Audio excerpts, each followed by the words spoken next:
Yo, what is up everyone? This is OJ over here from PlayerEssence, and welcome to another video that I have here for you guys. So today, we're going to be talking about the Wii U, and if Nintendo truly ever tried to save this system. Because this is really interesting if you look at this from all aspects. Like, for example, there are people who said Nintendo, in 2014, they tried their best to save, quote unquote, save the Wii U with all the releases that they had. They had Mario Kart, they had Super Smash Bros, Bayonetta, Hyrule Warriors, which is, yes, very impressive lineup, very good. I love 2014 to be a Wii U owner. I think there was a lot of great games. The only thing that was missing was a couple great RPGs just because Xenoblade Chronicles was delayed. But if they had like another RPG or two, that would have just been perfect. And if they would have never had Wii Fit U, and if they would have replaced that with something else, that would have just been a massive and such a good year.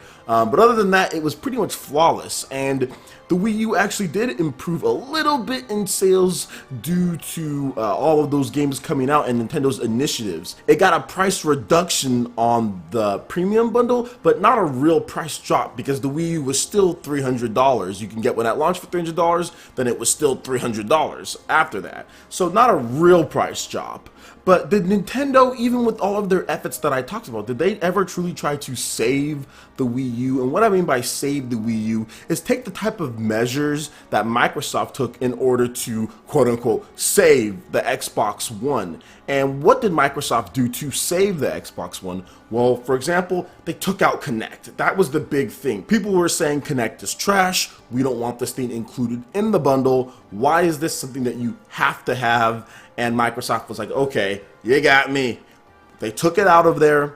They dropped the price. They got a real price drop to where it was $350, and all of a sudden sales started to turn around. Microsoft started to do better. Those were the main things that people wanted. Nintendo was almost in the same situation because a lot of gamers were saying Nintendo needs to get rid of the peripheral or the device that was in there like the Kinect, which would have been the Wii U GamePad. Get rid of that, or at least make it optional, or have a bundle to where you can just have a Pro controller for maybe $199 or $250 and just play with that, because a lot of people just didn't like the Wii U GamePad. But Nintendo never did that. They never really truly dropped the price to where it needed to be dropped, which would be under $300, and they never removed the GamePad, which many people saw as a peripheral device. They did not see that as a main controller due to Nintendo themselves not using it effectively in many games, especially in 2014. And that's the funny thing, because 2014 was a year to where that was supposed to be their big comeback year.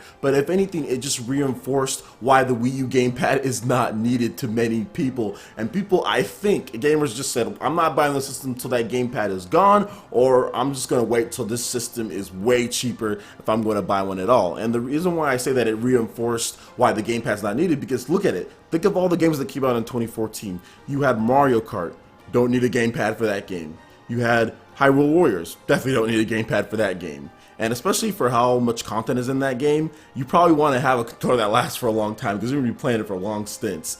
You have Super Smash Bros. For Wii U. Many people definitely don't use the gamepad for that game. GameCube controller, Wii U Pro controller, Wii Classic controller Pro, you can use so many different things. Heck, those people even using their 3DS as a controller with the Smash app. Bayonetta 2, once again, do not need the gamepad for that game at all. Donkey Kong Country Tropical Freeze, don't need the gamepad at all. That game actually turns off the gamepad. You don't even see anything on there, so it has pretty much no functionality. So while 2014 helped the Wii U in terms of sales and in terms of great games, it actually reinforced why the Wii U gamepad is not needed. And once Nintendo actually didn't drop the price of the Wii U and have a bundle without the gamepad that was cheaper, I think that's where people just decided that this system, that they weren't going to buy it until something happened. Nintendo never truly did that. I think if Nintendo actually wanted to save the Wii U, guys, if you really wanted to save it, they would have removed the gamepad, added in a Pro controller, bundled in a couple different games. So they would have put it in Super Smash Bros.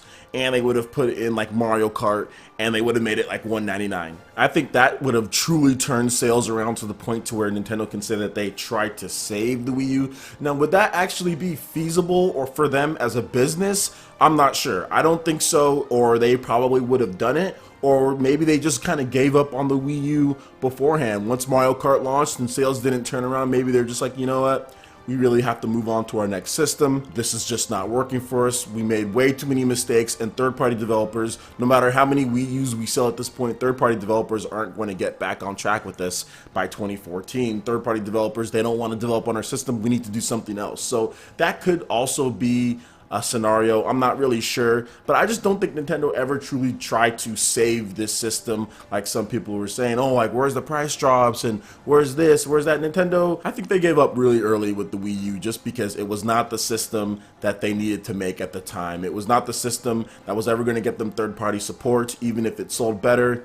Because if you look at the Nintendo 3DS, that system sold pretty good, and many developers just don't want to develop on it because of the architecture, because of the power of the system. And while the 3DS does have some Japanese support, if you look at how much it sold compared to the support that it gets, it's unbalanced just because developers don't want to develop on it. So exactly how much would the Wii U have to sell to where third parties would want to jump on in 2014 or so? I'm not sure. So I think Nintendo might have just said, we're moving on. Nintendo also never listened or addressed the feedback that many people were giving them about adding system features such as cross-game chat or party chat or on-screen notifications to the Wii U. They pretty much just ignored every single request and never addressed that and truly said, hey, we're working on adding things to the Wii U that people want. So I think that's also another reason why that they never truly tried to save the system. There was no effort to fix the OS or add things that gamers wanted. Alright, but that's pretty much just my whole theory on the matter. Let me know what you guys think as far as how Nintendo treated the Wii U and when did they give up. Do you guys think that they actually tried to save the Wii U at all? Please, I'd like to hear your thoughts in the comment section below. Alright guys, this basically wraps it up for this video here. Make sure you hit that like button if you did like it. Lets me know you guys want more content like this going forward in the future. And also subscribe to PlayerEssence for more news, reviews, trailers, tips, and tricks, and everything on Nintendo.